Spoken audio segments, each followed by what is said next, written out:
역전 인생을 꿈꾸는 사람들에게 라는 제목의 말씀을 듣겠습니다. 오늘은 성경 8번째 책 룻기서입니다. 룻기서 전체 주제는 인생 역전입니다. 유다 땅 베들레헴에 엘리멜렉이라고 하는 사람이 살았습니다. 그에게는 말론과 기론이라고 하는 두 아들이 있었는데 그 아내가 나옴입니다. 그 땅에 기근이 든 겁니다. 그래서 더 이상 먹고 살 게 없어가지고 여기 살아서는 안 되겠다 싶어서 모압 땅으로 식솔들을 이끌고 이주를 한 것입니다.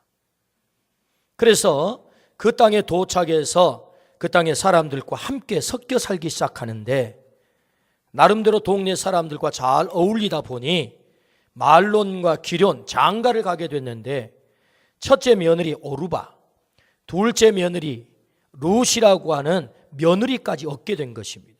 그러니까 며느리를 얻었다는 말은 동네 사람들이 용납했다는 거죠. 함께 적응이 잘 됐다 그 말입니다. 그래서 이렇게 안정된 삶을 살아갈 때쯤 해서 아버지 엘리멜렉이 그만 죽게 됩니다.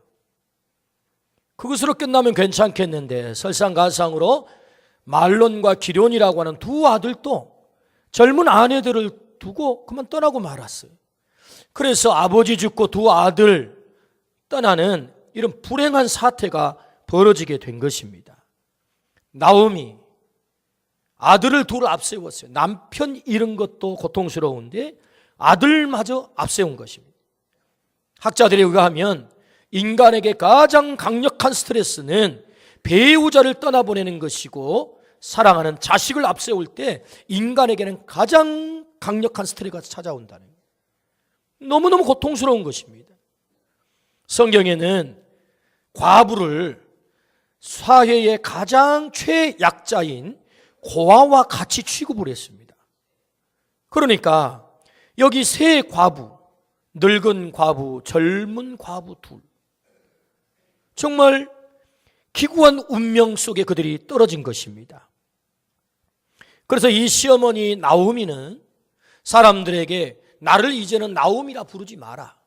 나오미라고 하는 말은 기쁨, 환희 그런 뜻을 가진 이름이에요. 내가 이제는 기쁨이 아니야. 환희가 아니야. 이제는 나를 마라라 불러라. 1장 20절에 그렇게 말씀이 나와요. 마라라고 하는 뜻은 괴로움, 고통, 불행이라는 뜻이에요. 나는 불행한 여인, 이제는 나를 제발 부를 때 당신은 말하다 이렇게 부르라는 거예요. 당신은 불행한 여인, 고통스러운 여인. 이것이 나오미와 이 룻, 그 오르바가 처한 환경입니다.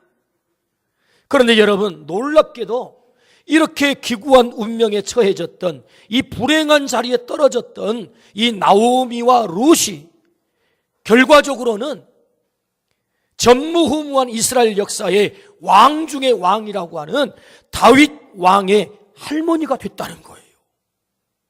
놀라운 일이지 않겠습니까? 뿐만 아니라 그 영광스러운 예수님의 족보 속에 이 룻의 이름이 들어갔다는 거예요. 그러니까 여러분 룻기서 전체를 통하여서 말씀하려고 하는 내용이 뭐예요? 룻이라고 하는 여인이 인생 역전이 됐다는 것입니다. 가장 불행한 자리에서 가장 행복한 자리로, 가장 비참한 자리에서 가장 영광스러운 자리로 그의 인생이 바뀌었다. 이것이 룻기서가 우리에게 들려주신 말씀. 왜 하나님께서 이 말씀을 오늘 우리들에게 들려주실까요? 하나님은 오늘 우리들에게도 우리 인생에 새로운 기회를 주시기를 원하세요. 이것이 하나님의 마음이에요. 지금 꼬인다고 너의 인생이 영원히 꼬이는 거 아니야. 네 인생 지금 불행하다고 영원히 너의 인생 불행한 거 아니야. 네 인생길이 막혔다고 해서 영원히 너의 인생길이 닫힌 거 아니야. 너의 인생길이 다시 열릴 때가 있어. 꼬인 문제가 풀릴 때가 있어. 너의 불행이 행복으로 바뀔 때가 있는 거야. 내가 그런 기회를 너에게 주마. 오늘 이 말씀 잘 들어라. 이 말씀을 주시는 거예요. 오늘 이 말씀을 통하여서 내 삶 속에도 이런 놀라운 하나님 만지시고 하나님 회복시키셔서 삶의 역전을 허락하시는 이 놀라운 역사가 오늘 말씀을 통해서 내게도 있기를 주의 이름으로 축원합니다. 나는 별로 필요 없는 말씀인데요, 내 인생 잘 나가고 있어요, 그런 역전, 여기서 역전될 게 뭐 있겠습니까? 역전 안 돼도 내 인생 괜찮아요 라고 생각하는 사람이 있다면, 여러분, 우리 인생 앞길에 어떤 일이 벌어질지 누구도 모르는 것입니다. 누가 엘리멜렉이 죽을 줄 알았겠어요? 젊은 아들 둘이 누가 죽을 줄 알았겠어요? 우리 인생에는 예기치 않는 그런 일들이 언제든지 벌어질 수 있는 것입니다. 그러므로 혹 지금은 잘 나간다 할지라도 앞으로 내 인생길에 정말 역전이 필요한 그런 삶의 순간이 찾아온다면 오늘 이 말씀을 기억하십시오. 맞아, 여기가 끝이 아니지. 하나님은 내 인생에 새로운 기회를 주시고 역전을 시키신다. 이 말씀을 기억하셔서 오늘 말씀으로 승리하는 여러분 되기를 주의 이름으로 축원합니다. 그렇다면 여러분, 우리가 어떻게 하면 우리의 인생에 이런 놀라운 역전이 찾아올 수 있을까요? 그 첫 번째 말씀하십니다. 줄 잘 서라, 그렇게 말씀하세요. 여러분, 우리 남자들은요, 이 말이 얼마나 실감 있는 말인지 잘 압니다. 군대 가면은요, 줄 잘 서야 됩니다. 이 줄 잘못 서면 3년 군 생활이 완전히 고통의 지옥으로 바뀌는 거예요. 그런데 줄 잘 서면 잘 풀리는 것입니다. 그래서 군대 용어 가운데 줄 잘 서라, 이 말이 있어요. 오늘 하나님 말씀하세요. 줄 잘 서라는 거예요. 오늘 본문 14절부터 16절 말씀입니다. 우리 같이 한 목소리 읽어봅니다. 그들이 소리를 높여 다시 울더니, 1장 14절부터 16절입니다. 그들이 소리를 높여 다시 울더니 오르바는 그의 시어머니에게 입 맞추되 룻은 그를 붙쫓았더라.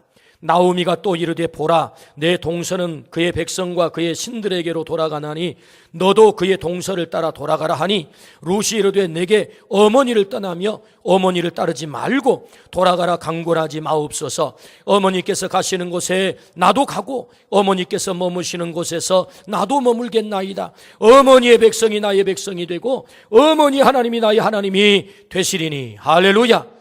이게 무슨 말씀인가요? 나오미가 생각을 해보니 앞이 깜깜해요. 젊은 두 며느리 데리고 가봐야 아무 소망이 없을 것 같아요. 얘들아, 내가 너희에게 간곡하게 부탁하니 이제 더 이상 소망이 없다. 그러니 너희 친정집으로 돌아가 새로운 인생을 출발해라. 어머니, 그날을 기다렸어요. 이렇게 며느리들이 그럴 줄 알았더니 세상에 룻이 뭐라고 해요? 어머니, 그럴 수 없어요. 내가 어머니를 떠나 어디로 가겠으며, 어머니의 백성이 나의 백성, 어머니 하나님이 나의 하나님. 그래서 이 룻이 어머니 나오미를 꽉 붙쫓았다는 거예요. 어머니에게 줄을 서고 하나님에게 줄을 섰다는 말이에요. 할렐루야. 그런데 첫째 며느리 오르바는 어머니 정 그렇게 말씀하신다면 어쩔 수 없지요 하고 어머니를 끌어안고 입을 맞추고 눈물을 흘린 척 했겠죠. 눈물을 흘리면서 이별식을 해요. 그리고 고향 줄을 붙잡고 고향 앞으로 한 거예요. 친정 줄을 붙잡았어요. 고향에서 섬기던 그 신을 붙잡았어요. 그리고 오르바는 떠났습니다. 오르바 얘기는 거기가 끝. 더 이상 오르바 얘기는 이 성경에 등장하지 않습니다. 그가 선택했던 줄은 고향 줄이었고 그가 섬겼던 신이 그의 줄이었습니다. 그런데 여러분, 이 룻의 얘기를 들어보세요. 어머니, 나를 제발 떠나라고 말하지 마세요. 나는 어머니를 따르겠어요. 어머니의 백성이 나의 백성, 어머니 하나님이 나의 하나님. 나는 하나님에게 줄을 설랍니다. 하나님 떠날 수 없습니다. 그러므로 룻은 줄을 잘 섰는데 어떤 줄을 선 겁니까? 하나님에게 줄을 선 줄로 믿습니다. 하나님에게 줄을 섰다는 거예요. 생각해 보십시오. 이 룻의 선택이 과연 현명한 선택일까요? 이게 지혜로운 선택일까요? 어머니에게 줄을 서는 것은 참 미련한 것입니다. 10중 8구도 심각한 고통길이 그에게 시작될 것이 분명해요. 과부들이 고향 땅에 돌아가 뭘 해먹고 살겠습니까? 고향 땅 사람들은 이렇게 손가락질하지 않겠습니까? 야, 나오미 너 꼴 좋다. 모압 땅에 가서 먹고 살겠다고? 그런데 이게 뭐냐? 너희 남편 잡아먹고, 아니 이방 여인 며느리를 얻어가지고 혹시 그 며느리 이방 여인 집에 잘못 들어와가지고 집안에 사람 잘못 들어와서 아버지도 잡아먹고 남편들도 잡아먹은 거 아니야? 아마 이들이 돌아오면 고향 사람들이 그렇게 손가락질하지 않겠습니까? 저 여인들은 남편 잡아먹고 아들들 잡아먹은 여인이라고 말이에요.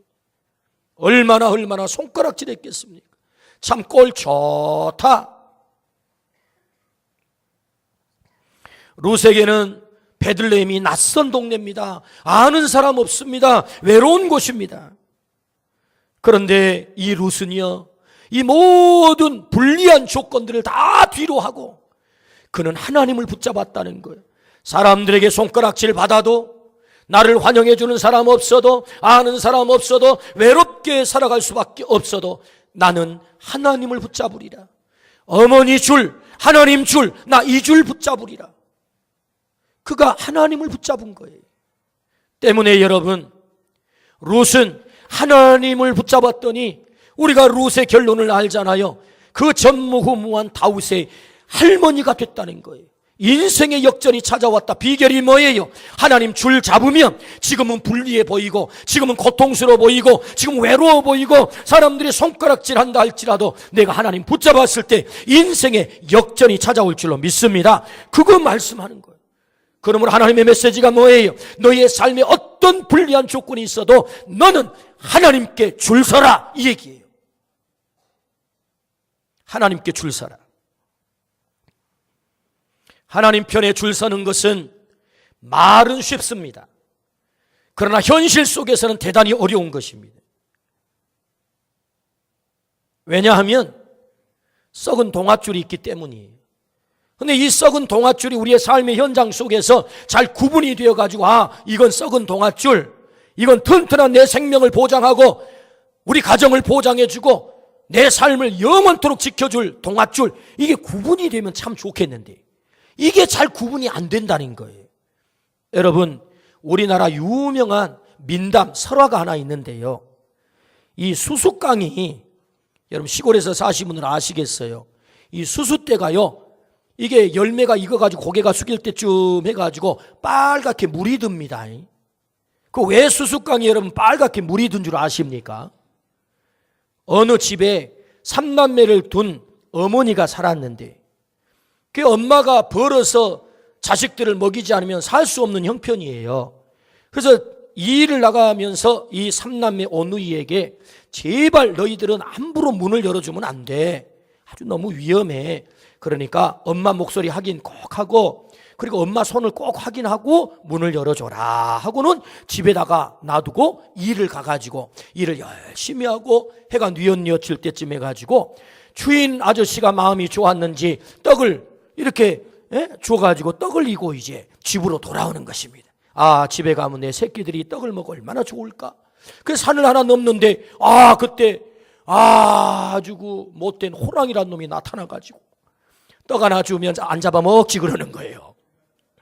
그래 할 수 없이 살라고 떡을 줬어요. 또 고기를 하나 넘는데 팔 하나 주면 안 잡아먹지 그러는 거예요. 그 할 수 없이 살라고 또 팔을 떼줬어요. 또 고기를 하나 넘는데 발 하나 주면 안 잡아먹. 이래가지고 결국은 이 엄마를 다 잡아먹어버린 거예요. 그래가지고 이 호랑이가요, 그때 설화이는 다 호랑이가 변신을 잘합니다. 그 엄마 옷을 다 입고 엄마처럼 변신을 하고 이 집에 가면 3남매가 있지, 다 잡아먹으면 되겠다 싶어가지고 집에 와가지고 엄마 목소리 흉내를 내가지고 문 열어다오 하는데 목소리는 비슷한데 손을 보여주세요 하니까 털이 돋아있는 거예요. 이게 우리 엄마가 아니구나. 문을 꼭 끌어다 잡고 안 열어줬어요. 그런데 이 호랑이가 힘이 세잖아요. 그래가지고 문을 열고는 그만 막둥이를 잡아먹어버렸어요. 그 잡아먹을 때 남매가 둘이 뒤안으로 팍 도망을 가가지고 나무 위로 올라간 거예요. 그래가지고 중간 생략, 그래가지고 기도를 했어요. 그래가지고 우리를 살려주시려면 동아줄을 내려주시고 기도를 했더니 정말로 동아줄이 탁 내려온 거예요. 그게 붙잡고 올라가가지고 해가 되고 달이 됐다나 어쨌든 그리고 이 호랑이도 가만 보니까 이 남매가 기도를 했더니 뭐 하늘에서 내려와가지고 붙잡고 올라가니까 그래 나도 기도를 해야지. 딱 그 동아줄을 내려주세요 했더니 동아줄이 탁 하나 내려오는데 이놈을 붙잡고 올라가다가 그만 썩은 동아줄이 돼가지고 툭 떨어져가지고 호랑이 똥구멍이 수수대 팍 찍혀가지고 그래가지고 수수대가 빨갛게 물이 드는 거예요. 이게 유명한 우리나라 설화입니다. 여러분, 썩은 동아줄이 있어요. 저 사람 붙잡으면 내 인생 안전할 것 같아. 저 환경 붙잡으면 안전할 것 같아. 내 인생 책임져 줄 것 같아. 그래서 우리는 우리 눈에 보기에 화려한 동아줄을 잡습니다. 그런데 여러분, 세상에는 이 동아줄이 내 생명을 지켜주지 못하고 내 영혼을 지켜주지 못하는 동아줄이 너무 많다는 거예요. 그래서 사람들은 썩은 동아줄을 붙잡고 마치 그것이 내 인생을 지켜줄 것처럼 착각하고 살아가는 것입니다. 여러분, 우리 인생을 진정으로 지켜주는 동아줄이 있어요. 그것은 오직 하나님 한 분뿐인 줄로 믿습니다. 룻은 바로 그 줄을 잡은 거예요. 성경은 줄 잘 선 사람들이 어떻게 승리했는가를 이야기하는 책이 성경이에요. 어느 날 하나님께서 아브라함에게 본토 친척 아비집을 떠나라. 내가 너에게 지시할 땅으로 가라. 아브라함이 기로에 섰어요. 두 길 가운데 고향이라고 하는, 아버지라고 하는, 본토라고 하는 단단한 눈에 보이는 확실한 줄을 붙잡을 것인지, 아니면 눈에 보이지도 않는 하나님 줄 붙잡고 떠날 것인지, 이건 대단한 리스크, 위험이 있는 것입니다. 그런데 놀랍잖아요. 아브라함은 나는 하나님의 줄 붙잡을 거야. 본토 고향 아비집을 버리고 그 줄은 나의 영혼을 책임지지 못해. 내 인생을 다 책임지지 못해. 하나님 줄 붙잡아야지. 그래서 아브라함이 하나님 줄 붙잡고 떠났을 때 그는 복의 근원이 되는 줄로 믿습니다. 복 가운데 최고의 복이 있는 사람이 됐다는 거예요. 믿음의 조상이 됐다는 것 아닙니까? 하나님 줄 붙잡았을 때 마태복음 9장에 보면 12해를 혈루증을 앓는 여인이 등장을 해요. 여러분 생각해 보십시오. 이 여인의 고통이라고 하는 것이 얼마나 아팠겠습니까? 율법에 의하면 여인네들이 하혈을 하면 부정한 여인이라고 율법에서 정죄를 해요. 그래서 앉은 자리도 부정하다, 만진 사람도 부정하다. 그와 가까이 하면 안 되는 것입니다. 여러분, 세상에 12년 동안 사랑하는 가족과도 가까이 하지 못하는 이 외로움의 질병, 얼마나 고통스럽겠어요. 이 여인은 생각해요. 내가 도대체 살 길이 뭐냐. 이 외로움을 끝장낼 내 인생의 이 고통스러운 문제를 뒤집어 엎어버릴 사건이 뭐냐. 예수님께 가가지고 내가 예수님을 붙잡아야지. 예수님 오신다는 소문을 듣고 많은 사람들이 인산인해를 이루어 몰려갈 때 살짝이 뒤로 와서 예수님의 옷자락을 붙잡았어요. 이 여인의 부정함이 예수님을 더럽히는 것이 아니라 예수님의 권능과 예수님의 거룩함이 이 여인을 덮을 때 12년 동안 지긋지긋하게 이 여인을 괴롭혔던 인생의 불행의 원인이 사라진 줄로 믿습니다. 뭘 말하려고 하는 것입니까? 예수님 붙잡아야 산다는 것 아닙니까? 우리 인생의 역전이 찾아온다는 거예요. 하나님 줄 붙잡고 예수님 줄 붙잡으면 오늘 또 내 삶 가운데 이런 놀라운 새로운 기회가 역전이 찾아올 줄로 믿습니다. 아멘. 그러므로 어떻게 우리 인생의 역전이 찾아와요? 줄 잘 서라. 하나님에게 줄 서기를 주의 이름으로 축원합니다. 하나님만을 붙잡기를 주의 이름으로 축원합니다. 아멘. 두 번째, 어떻게 우리 인생에 역전이 찾아올 수 있을까? 고통 중에서도 하나님을 절대 신뢰하라, 그렇게 말씀하세요. 고통 중에서도 하나님을 절대 신뢰하라. 우리 16절, 17절, 1장 16절, 17절 말씀입니다. 룻이 이르되 내게 어머니를 떠나며 어머니를 따르지 말고 돌아가라 강권하지 마옵소서. 어머니께서 가시는 곳에 나도 가고 어머니께서 머무시는 곳에서 나도 머물겠나이다. 어머니의 백성이 나의 백성이 되고 어머니의 하나님이 나의 하나님이 되시리니 어머니께서 죽으시는 곳에서 나도 죽어 거기 묻힐 것이라. 만일 내가 죽는 일 외에 어머니를 떠나면 여호와께서 내게 벌을 내리시고 더 내리시기를 원하나이다 하는지라. 여러분, 이 룻이요, 나를 절대로 떠나지 말라고 하세요. 어머니의 하나님이 나의 하나님. 이 룻에게는 절대 믿음이 있는 거예요. 절대 믿음. 하나님을 절대로 떠날 수 없다고 하는 믿음.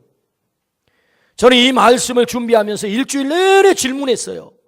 하나님, 룻이 이렇게 하나님을 절대적으로 신뢰하는 이 믿음을 어떻게 가질 수 있었을까요? 라는 질문이었어요. 성경에는 룻이 이렇게 해서 이렇게 믿음이 단단해졌다 이런 설명이 잘 안 나와요.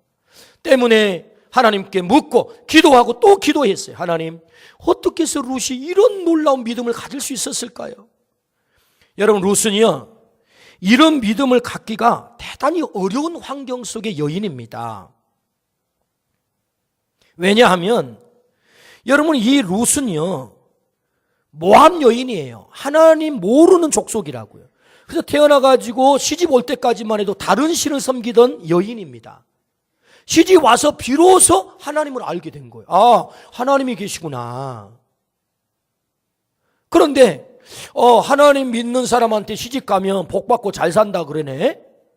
그래서 좀 말론 기론하고 내 시집 가가지고 행복하게 한번 잘 살아봐야지. 그래가지고 시집을 떠고 왔는데 세상에나 행복하기는커녕 아버지 죽잖아요. 시아버님 죽잖아요. 남편 죽잖아요. 뭐야 이거. 하나님 믿으면 잘 된다는데, 복 받는다는데 되는 게 없네. 하나님 믿어서 내게 남는 게 뭐야. 오히려 내 인생 불행하게, 오히려 내 인생 쪽박차게 생겼네. 여러분, 이쯤 되면 사람들은 어떻게 하죠? 야, 그거 하나님 믿어봐야 별 볼 일 없는 것이구나. 뭐 하나님 믿어도 내 인생 이 문제 하나 해결해두지 못하는데 이쯤 되면 다 하나님 버리고 떠나는 것입니다. 누가 하나님 끝까지 지키겠어요? 어떻게 하나님 따르겠어요? 어떻게 하나님 믿겠어요? 때문에 여러분, 이 모함 여인 룻은요, 하나님을 절대 믿고 신뢰한다고 하는 것은 대단히 어려운 환경 속에 있는 것입니다. 그렇다면 어떻게 이 룻이 이렇게 놀라운 믿음을 소유할 수 있었을까? 그 답이 뭐예요? 답이. 물론 성경은 믿음은 하나님의 선물이래요. 하나님께서 우리에게 믿음을 주셔서 믿음을 갖는 것입니다. 그런데 이 설명 가지고는 뭔가 좀 부족해요. 우리는 룻기를 볼 때요, 이 룻기서 전체가 말 그대로 룻의 기록이다. 그래서 룻기가 주인공으로 등장을 합니다. 우리는 룻의 효심, 룻의 믿음, 룻의 신앙에만 주목을 해요. 그럼 과연 룻기서는 룻만 주인공이냐? 절대 그렇지 않습니다. 처음부터 끝까지 1장에서 나오는 이름, 마지막 4장에서 나오는 이름, 누구의 이름이 등장하느냐? 나오미가 등장하는 거예요. 누가요? 나오미가. 그의 시어머니 나오미. 그러므로 여러분 이 말씀에서 우리에게 들려주신 중요한 메시지가 있어요. 그것은 이 룻이 이 놀라운 믿음을 소유하기까지 결정적인 영향을 미친 사람이 있었다는 거예요. 그가 누구냐? 시어머니 나오미입니다. 시어머니 나오미의 그 고통 가운데서도 흔들리지 않는 믿음을 본 룻이, 와, 하나님은 시퍼렇게 살아계시구나. 그 하나님을 나도 믿어야지라고 그 어머니를 통해서 믿음을 갖게 됐다는 거예요. 그 증거가 뭐냐? 13절, 1장 13절입니다. 여러분 같이 한번 읽어봅시다. 시작. 너희가 어찌 그들이 자라기를 기다리겠으며 어찌 남편 없이 지내겠다고 결심하겠느냐? 내 딸들아, 그렇지 아니하니라. 여호와의 손이 나를 치셨으므로 나는 너희로 말미암아 더욱 마음이 아프도다 하며. 여러분, 이 말씀은요, 나오미 시어머니 나오미가, 야, 제발 떠나라. 너희들에게 소망이 없어. 내가 언제 시집 가가지고 애 낳아가지고 걔가 자라가지고 너희 신랑이 되겠느냐? 이게 유대 사회가 통상 형님이 죽으면 형수를 동생이 취해서 이렇게 남편을 삼거든요. 그러면 이제 다 죽어버렸으니까 이 나오미가 시집가서 애 낳아가지고 길러가지고 이제 이 다시 룻이 시집을 가야 되는 거예요.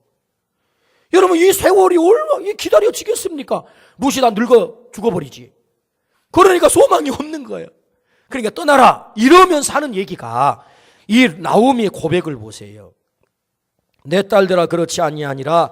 여호와의 손이 나를 치셨으므로. 그래요. 여호와의 손이 나를 치셨으므로. 사람에게 고통이 찾아올 때 사람의 반응은 두 가지입니다. 첫 번째 반응, 내 삶 가운데 이런 고통이 찾아와? 하나님 안 계시구만. 하나님이 내 삶을 이렇게 곤두박질치게 한 걸 보니 하나님 믿어도 소용없구만 하고 하나님을 떠나는 반응 하나. 두 번째 반응, 하나님이 고통을 딱 주시면 내가 뭘 잘못했지? 내가 회개할 게 뭐지? 하나님이 왜 이렇게 나에게 고통을 주시는 거야? 내가 분명히 하나님 앞에 잘못한 게 있나 봐. 하나님이 지금 나를 만지시고 계시구나. 이 두 번째 반응. 그러므로 나오미는 이 두 가지 반응 가운데 두 번째 반응이 두 번째. 하나님이 나를 치셨구나. 내 남편이 죽고 내 두 아들이 죽으면 하나님이 나를 징계하시고 하나님이 나를 치신 거야. 왜 그러느냐 하면 이제 다시 이유를 설명해 볼까요? 나오미의 남편 이름이 누굽니까? 엘리멜렉입니다. 엘이라고 하는 말은 하나님이라는 말이고 멜렉이라는 말은 왕이라는 말입니다. 히브리 말. 엘리멜렉이라는 말은 하나님은 나의 왕이라고 하는 이름의 뜻을 가진 사람이 엘리멜렉이에요. 근데 여러분, 이 엘리멜렉이 베들레헴이라는 말은 하나님의 떡집이라는 말입니다. 하나님의 백성으로서 하나님의 땅에서 적과 꿀이 흐르는 그 약속의 땅에서 지지고 볶고 하나님의 백성의 정체성을 유지하면서 거기서 살아야 돼요. 그런데 먹고 살 것 찾아서 어디로 내려가는 거예요? 모압 땅으로 내려가는 거예요. 먹고 살 것 찾아서 모압 땅으로 내려가는 거예요. 하나님의 백성의 정체성을 잊어버리고 그 땅의 사람들과 섞여 살면서 하나님을 제대로 섬기지 않고 살아가는 엘리멜렉. 비로소 나오미는 깨닫습니다. 내가 하나님의 백성으로서 하나님을 섬기며 살아야 되는데, 엘리멜렉, 하나님은 나의 왕으로 섬기고 살아야 되는데 내가 하나님을 섬기지 못하고 이방 족속과 섞여서 살면서 하나님의 백성의 정체성을 잊어버렸구나. 그러므로 하나님이 나를 치셨구나 라고 회개가 터지기 시작한 거예요. 하나님이 나를 치셨구나. 하나님이 나를 만지셨구나. 이 생생한 신앙의 모습을 이 고통 가운데서도 하나님 앞에 돌아가 흔들리지 않고 믿음을 지켜내는 나오미의 믿음을 본 룻이, 그 하나님, 나의 어머니가 섬기는 그 하나님, 나도 섬겨야 되겠다, 이렇게 믿음을 갖게 된 거예요. 아멘 합시다. 오늘 이 본문이 말하려고 하는 핵심 메시지입니다. 고통의 자리에서 흔들리지 않았던 믿음. 고통이 찾아온다고 해서, 잘 안 풀린다고 해서 왔다 갔다 하지 말고 끝까지 그럼에도 불구하고 믿음을 지키십시오. 부모님이 흔들리지 않는 믿음을 지키면 그 자녀가 부모님의 그 흔들리지 않는 믿음을 보고 그 자녀들의 인생의 역전이 일어날 줄로 믿습니다. 나오미가 믿음을 지키니 룻의 삶의 역전이 일어난 것입니다. 그러므로 두 번째, 어떻게 우리 인생에 역전이 찾아올 수 있겠어요? 고통의 한복판 속에서 끝까지 하나님을 신뢰하라. 흔들리지 마라. 그렇게 말씀하세요. 오늘 이 믿음이 있기를 주의 이름으로 축원합니다. 서울 노원구에 가면 꽃동산 교회가 있어요. 제가 80년대 초반에 교육 전도사를 나갔을 때 이 꽃동산 교회 옆에서 제가 교육 전도사를 했어요. 이 꽃동산 교회는 당시에 바로 그 어간에 개척을 했던 교회입니다. 그 앞을 지나면서도 제가 생각을 했어요. 이름을 보고 참 교회 이름 재밌네. 뭔 꽃동산이래? 그게 참 유아틱한 이름이잖아요. 꽃동산. 뭐 이런 교회가 다 있어. 그랬는데 여러분, 놀랍게도 이 꽃동산 교회가요, 지금은 얼마나 부흥을 했는지 우리나라에서 어린이가 가장 많이 있는 교회 5천 명이 모이는 교회가 된 거예요. 놀래지도 않아요. 어른 합치면 2만 명으로 성장하는 교회, 세계 각지에 50여 개의 유치원과 학교를 세워서 선교하는 교회, 대단한 교회가 된 거예요. 그건 30여 년 만에 말이에요. 이 교회의 담임 목사님이 누구냐? 김종준 목사님이세요. 이분은요, 무한 사람입니다. 잘 기억도 안 날 때 자기 부모님이 돌아가신 거예요. 어렸을 때 너무너무 불우했어요. 그래 형님 손 아래에서 자라게 되는데 늘 외로워요. 언제 혼자예요. 그런데 이웃집에 집사님 가정이, 그 동네는 교회가 없어요. 그래서 집사님 가정이 이사를 와가지고 그 집사님이 다니는 교회로 전도하려고 이 종준이 어린이를 자꾸 공을 들이는 거예요. 그래가지고 이제 그 집사님들 따라가지고 교회를 갔더니 교회가 너무 재밌는 거예요. 친구들도 많고 막 사랑해주고 아는 수도 해주고. 사실 자기는 부모 잃어서 고아 아닙니까? 너무 어린 시절이 그렇게 외롭고 불우한데 교회 갔더니 막 환영을 해주고 너무 좋아. 그 교회를 열심히 다니는데 문제는 교회에 갔다만 오면 형님이 두들겨 패는 거야. 야, 너 교회 가지 마라. 왜 교회 가는 거야? 그래가지고 그 핍박을 견디다 못해가지고 초등학교 6학년 시절에 내 이대로는 못 산다 해가지고 무작정 기차를 타고 무안에서 서울역으로 상경을 했어요. 여러분, 옛날에 이런 사람 많습니다. 이분이 60대 중반이기 때문에. 그래, 여러분, 촌놈이 서울역에 내려가지고 두리번 하니까 거기 깡패들이 득실거리잖아요. 저는 촌놈이다. 낚아챘어요. 깡패 속으로 끌려갔어요.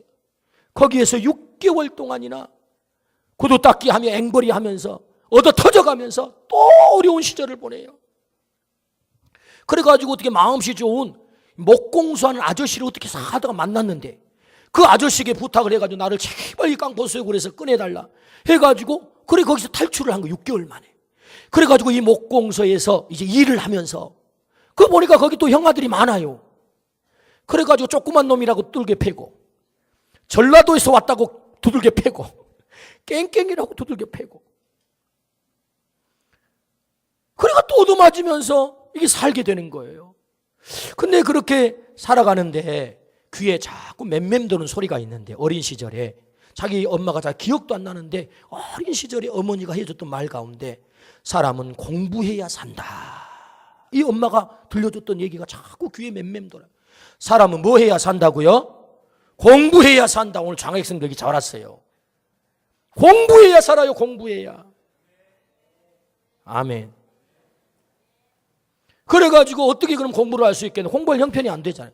그게 사장님한테 부탁을 해가지고 낮에는 제가 일하고 밤에는 제가 야학, 그때 나 인가도 안 난 야학에 가서 제가 공부하겠습니다. 사정을 해가지고 그래라. 그러니까 또 일찍 간다고 또 형아들이 두들겨 패고 그 핍박을 받아가면서 야학에서 공부를 해가지고 고등학교를 가게 된 거예요. 그냥 온갖 안 해본 일이 없이 고학 자기가 벌어가지고 다니는 거예요.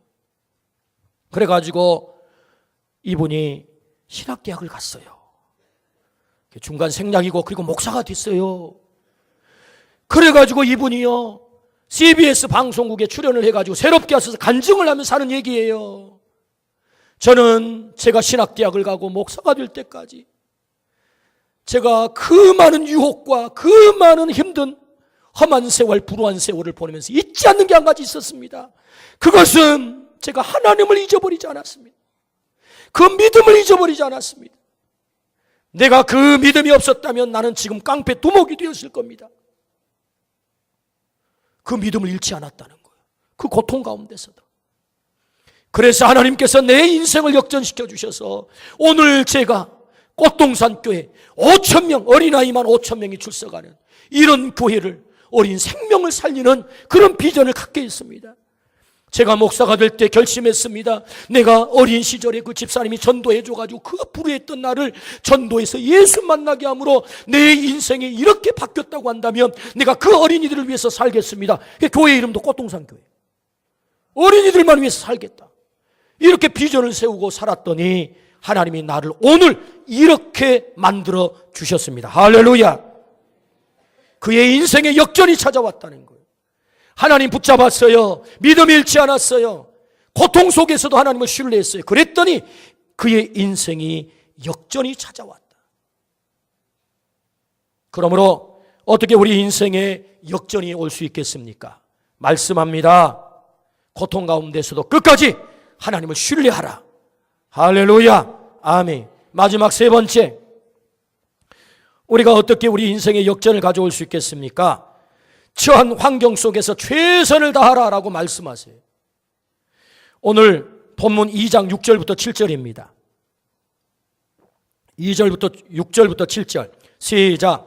배는 자를 거느린 사환이 대답하여 이르되 이는 나오미와 함께 모압 지방에서 돌아온 모압 소녀인데 그의 말이 나로 배는 자를 따라 단 사이에서 이삭을 줍게 하소서 하였고 아침부터 와서는 잠시 집에서 쉰 외에 지금까지 계속 중이니이다. 아멘.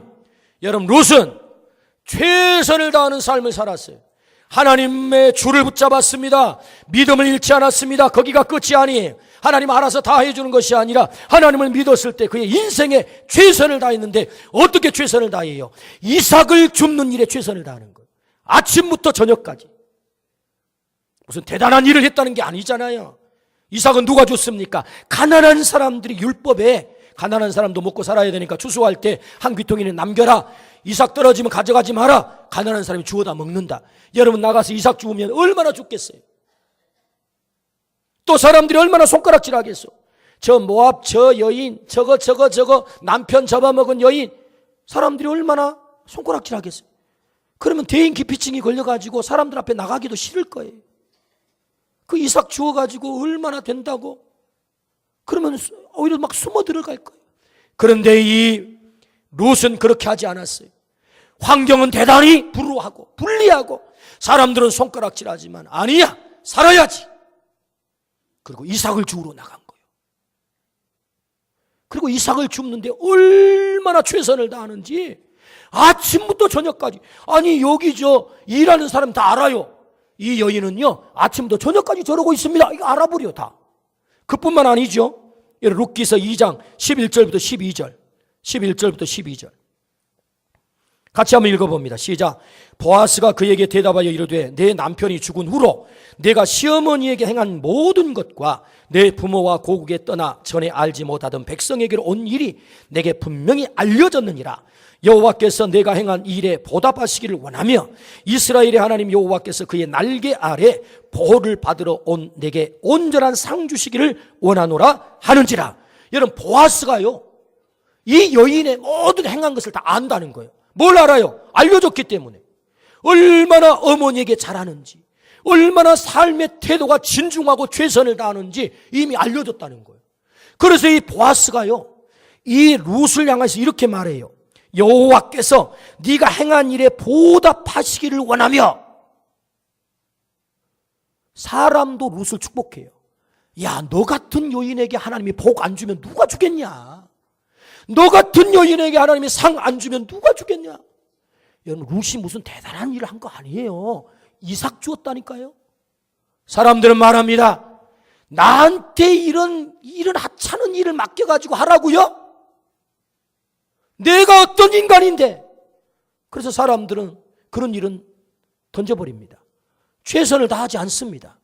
너무 일이 작은 일이라고, 별 볼 일 없는 일이라고. 그래서 삶의 태도가 진중하지 않습니다. 그런데 여러분 룻은요 이삭 줍는 일에 최선을 다한 거예요.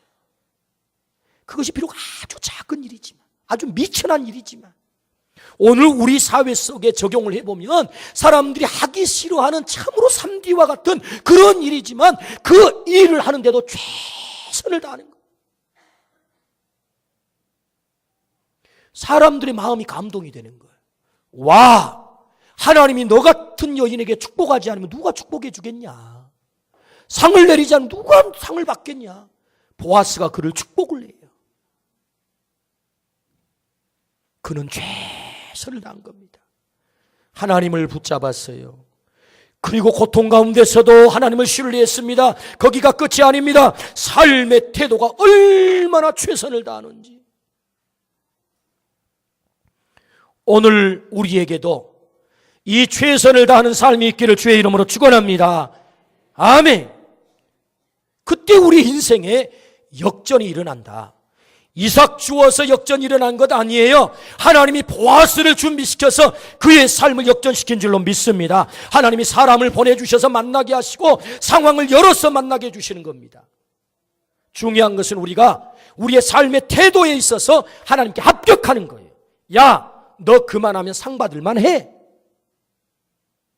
하나님께 합격하는 게 중요하다고요. 저는 며칠 전에 한 회사에 창립 기념 예배를 드리고 왔습니다. 일부 창립 기념 감사 예배를 드리고 2부는 창립 기념식을 했어요. 그 기념식에서 참석하면서 제가 너무너무 감동이 됐습니다. 그래서 우리 성도들에게도 이걸 좀 소개하면 좋겠다. 그런 감동이 왔어요. 왜냐하면 그 기념식에서 회사의 대표 이사가 인사말을 하는데 보통 그런 인사말은 여러분 수고 많았습니다. 이제 우리 더 열심히 해봅시다. 화이팅! 그렇게 인사를 해야 돼요, 원래. 그런데 그런 말은 한마디도 안 하고 자기가 지금부터 5년 전에 아침 큐티를 하다가 큐티 노트에다가 기도 제목을 적은 10가지를 읽고 인사말이 끝. 저는 그게 너무 감동이 된 거예요. 어떻게 저런 인사말을 대신할 수 있을까? 제가 그 기도 제목을 한번 소개해 볼게요. 기도 1. 해외 수출하게 하시고 수출국의 선교사를 돕고 그 땅을 회복시키고 지경을 넓히는 데 사용하옵소서. 기도 2. 수익에 대한 11조를 철저하게 하게 하시고 하나님 것을 올려드리는데 철저하게 준비하게 하시고 계획하게 하소서. 기도 4. 왕 되신 하나님 당신의 영광을 위해 이 많은 기회를 주시고 더 많은 이들에게 영향을 미칠 수 있게 하옵소서. 기도 5. 직원에게 영향을 미치는 CEO, 존경과 사랑을 받는 CEO, 꿈과 열정을 함께하는 CEO, 직원들을 행복하게 하는 CEO 되게 하소서. 기도 6. 하나님의 축복으로 주신 지경을 잘 관리하게 하시고 정직한 제품과 서비스로 인격과 사랑을 전하는 거룩한 기업 되게 하소서. 기도 10. 정직한 수익을 통해 하나님께 영광을 이웃에게 나눔을 실천하게 하소서. 그리고 인사말이 끝. 나는 어디 예배당에 온 줄 알았어요. 세상에 거기 믿지 않는 직원들이 있더라고요. 그런데도 그 직원들 앞에 대표 이사의 인사말이 기도 제목이 끝이었어요. 그런데 더 놀라운 것은 5년 전에 노트에다 기도 제목을 적어놓고 하나님 우리 기업이 이렇게 되기를 원해요. 이렇게 축복해 주세요라고 기도했던 내용이 지금 그대로 이루어져 가고 있다는 거예요. 할렐루야. 동종의 업종 가운데 여러분 이 기업이요. 우리나라의 탑 기업이 됐어요.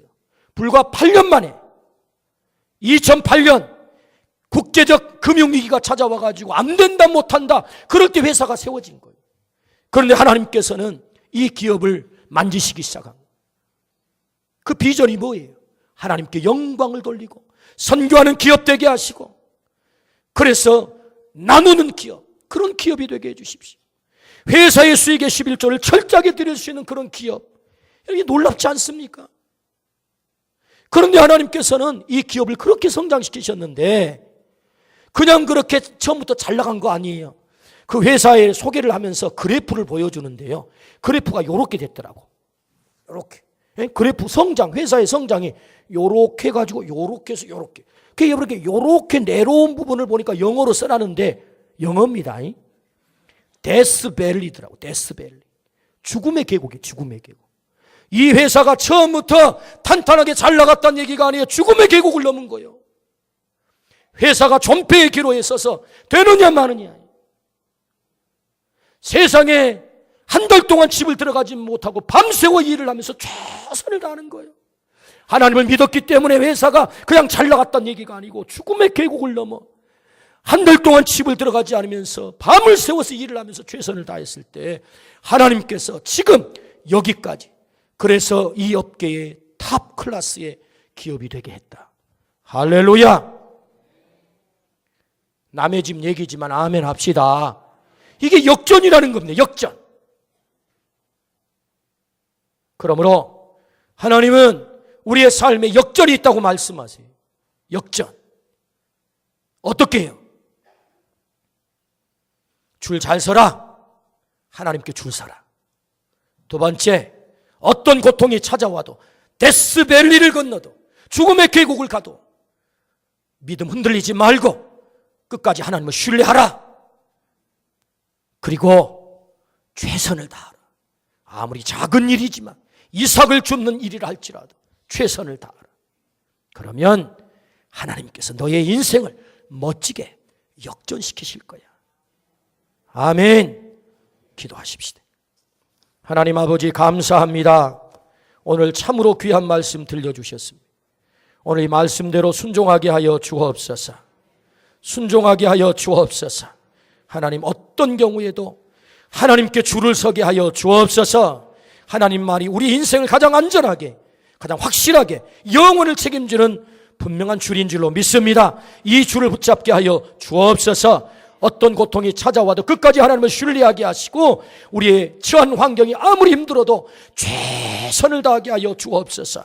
그래서 하나님이 역전시키시는 이 놀라운 손길을 경험하게 하여 주옵소서. 예수 그리스도의 이름으로 감사하며 기도드리옵나이다. 아멘.